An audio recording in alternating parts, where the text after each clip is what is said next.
Yo, what's up, everybody? It's Andrew coming back at you with another episode of the Jaguar podcast. And today we're going to be talking about Jacksonville Jaguars 2021 free agency. A lot to talk about before we get into it, though. If you want to show your support for the channel, hit that red subscribe button. If you want to get updates on latest content, hit that bell icon. All right. So Jacksonville Jaguars 2021 free agency, I got to say it's a little underwhelming. Hate to say that. I thought Jacksonville would kind of splash onto the scene given as much, cap space and money that they had. And, it just didn't happen. And I have a couple opinions on that. I think some of that has to do with the Chris Doyle hiring. I think it kind of turned a lot of people off. It didn't make the Jacksonville Jaguars organization look good or the culture look good. That's just my theory on it, but I think we could have gotten a lot of really good free agents. I think we could have gotten J.J. Watt. I think we could have gotten Juju Schuster. It just didn't happen. And we saw a lot of guys come in that were signed that had relationships with Urban Meyer, that had relationships with Darrell Bevell, the offensive coordinator for the Jacksonville Jaguars, Joe Cullen, some, with Trent Baalke. And I'll get into that a little bit more. But, this was just a little bit of a lukewarm free agency. And it wasn't terrible, but it wasn't great either. So I'll get into it. Let's start off with the good here. We'll start off with Marvin Jones Jr., wide receiver from the Detroit Lions. He got a 2-year, $14.5 million deal. I think this was a good signing, good backfill for, Chris Conley. And, I think he's a good wide receiver. He gets, separation. He can get out there and make some catches. And he's familiar with the coaching staff, which is good. Honestly, I would have just liked to see Keelan Cole back. I felt like we kind of could have gotten by just, signing Keelan Cole. We have a pretty strong wide receiver core right now. So, but anyways, it's a good backfill, good depth, and that's just kind of how I feel about it. Next, we'll start with Shaq Griffin, cornerback from the Seattle Seahawks. 3-year, $44.5 million deal. A lot of money there. I like this signing a lot because we needed a veteran slot corner that's going to be able to help our secondary, because our secondary has not been doing well. It's been just, it's god awful. And luckily, we also re-signed Sidney Jones, so I think our secondary isn't looking as bad. Do I think this guy's going to be a, long-term Jaguars corner? I think the jury's still out. I watched a lot of his film. I don't think he's like a Jalen Ramsey or anything. I think he's a decent corner. I think he's an average corner. I still think we need to go to the draft. We need to hedge at this position. We need to honestly go after Patrick Surtain. I'm going to do an episode. I'm going to do a mock draft, but I feel like we need to be really aggressive in this draft. We have a ton of draft capital. We need to go after the best picks, and I think Surtain is the guy. And I'll, like I said, do a more in-depth analysis of him in the mock drafts that I'm going to do in future episodes.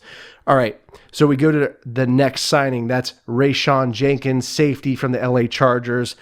Like this signing, we really needed a lot of help.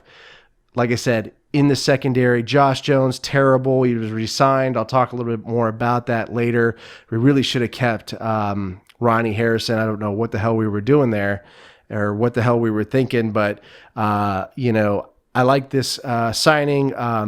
Definitely an upgrade, good open field tackler, a good coverage guy, and I think we're definitely going to benefit for him. I think he's going to bring a lot of energy to the secondary, a lot of veteran leadership. We're going to have young guys like Daniel Thomas that are going to need that, and I think Raeshawn Jenkins is going to add to the secondary. So we go next to Malcolm Brown, defensive tackle from the New Orleans Saints. We acquired him from a trade I really like this signing because, he's a great inside pass rusher. I think he was a number 1 draft pick out of Texas. We definitely need help with the inside pass rush. And, I think as we've heard recently in the news, Joe Cullen talking about us going to the 3-4, we're going to need a guy like Malcolm Brown, who's, good in the inside, a good inside pass rusher. He could stop the run too.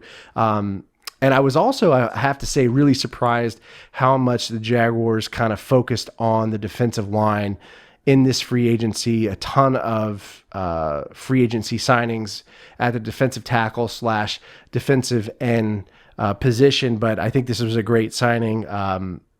And I think he's going to help us a lot, especially with Devon Hamilton, who is kind of a talent. That's a upcoming talent, rather. Next, we'll go to Jihad Ward. I like this guy a lot. Yeah, he's a Joe Cullen guy, played under Joe Cullen when he was over at Baltimore as the defensive line coach. He's got a lot of energy. He reminds me a lot of Yannick Ngakoue. I know that probably makes people cringe when I say that, but he's a good pass rusher, but I feel like the difference between him and Yannick Ngakoue is that he's a little bit better against the run. He's got a lot of attitude. I like, the press conference that he did. He seems like he's really excited to be there in Jacksonville. He's got a lot of respect for Joe Cullen, and I think he's going to be a guy who could be an impact player. I think he's going to help the defensive end position / defensive tackle position.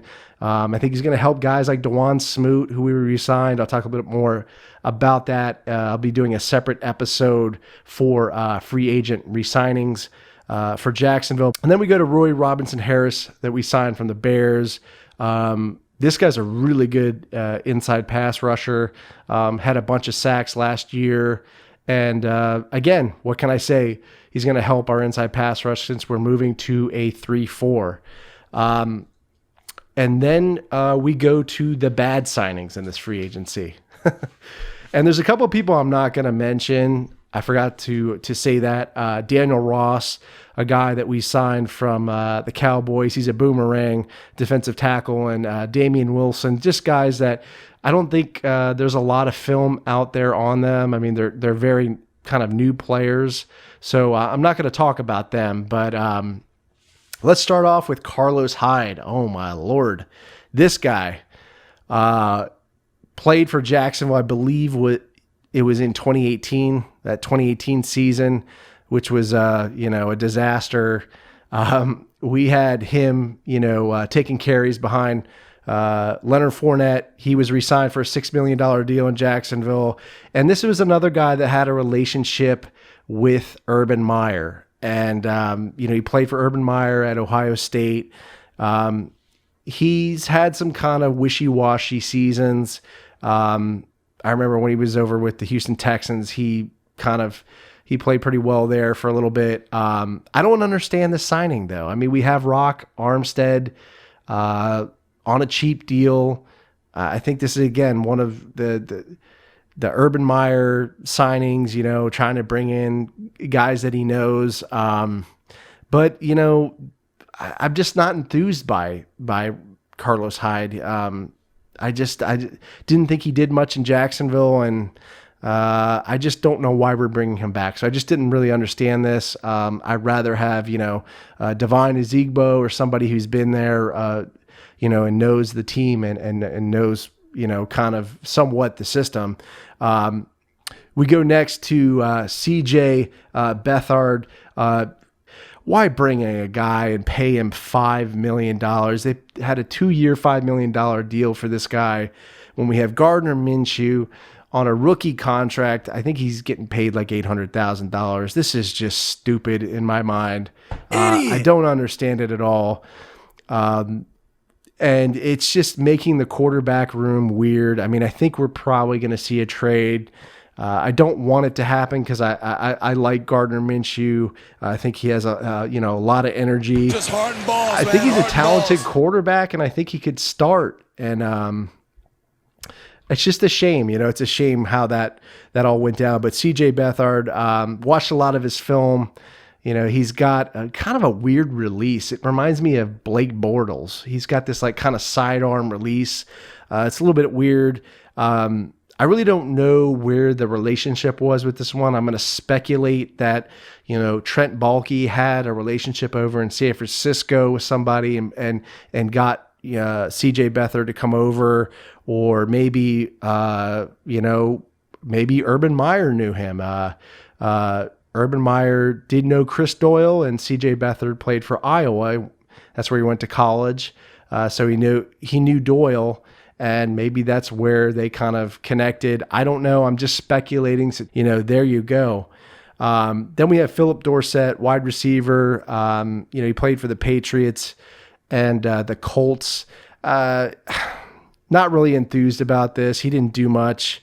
Again, there's a relationship with one of the coaches that Urban Meyer hired, Sanjay Lal, wide receivers coach. I believe he had a relationship with Dorsett over at Indianapolis. So I think this guy, like I said, I'd rather just have Keelan Cole instead of Philip Dorsett. I don't know why they brought him in. They brought him in on a $1 million deal. I'd rather just have Keelan Cole because I think Keelan Cole proved himself. And it's just unfortunate to see him go over to the Jets. I mean, I'm not even going to go into that. But, yeah, there you go. Philip Dorsett. And then Rudy Ford, cornerback from the Eagles. This guy is more of a special teams guy. He's a cornerback, $4.2 million deal, 2-year deal. Again, I don't know why we're going for guys that are special teams players. We had Keelan Cole. We have Daniel Thomas that played, pretty well on special teams. I just don't know why we're bringing in. It must be a coaching scheme decision, but I just don't understand this signing. It doesn't make much sense to me. Then we go to Jamal Agnew, wide receiver. I believe he was from Detroit, the Detroit Lions. Had a relationship with Darrell Bevell, and I just think he's one of Darrell's guys. There's not much film out on him. I think he had like one good season in 2017, kind of a special teams guy, not much to show there. And I just don't understand why we're signing these guys that I feel like aren't going to be really impact players. We have guys that we need to re-sign like DJ Chark, and we're burning cap money on, these average players. That's just my thought. I mean, just re-sign DJ Chark. Let's get him, locked up. Let's not make the same mistakes that Jacksonville's made in the past with guys like Yannick Ngakoue, Allen Robinson, et cetera, et cetera. So, let me know how you feel about these free agent signings. I would probably give it a grade of about a B-. Not awful, not terrible, but it's just kind of lukewarm. And like I said, I think that has to do with the Chris Doyle fiasco. It really turned people off in my mind, or free agents. They don't want to go to an organization like that. You have the NFLPA drama there with the Jaguars. So I think that's my theory on it. I'm going to tell it to you guys. I'm not going to bullshit you guys or blow smoke up your ass. I think this is honestly the reason behind it. Just my opinion, but let me know how you feel about the situation. Leave me a comment on the YouTube video or podcast episode. Subscribe to the channel again. Show your boy some love and support. Come by Apple Podcasts. Leave me a review and some feedback. Always appreciate it. Stay safe, stay sane, stay healthy. Go Jags, and I'll see you next time.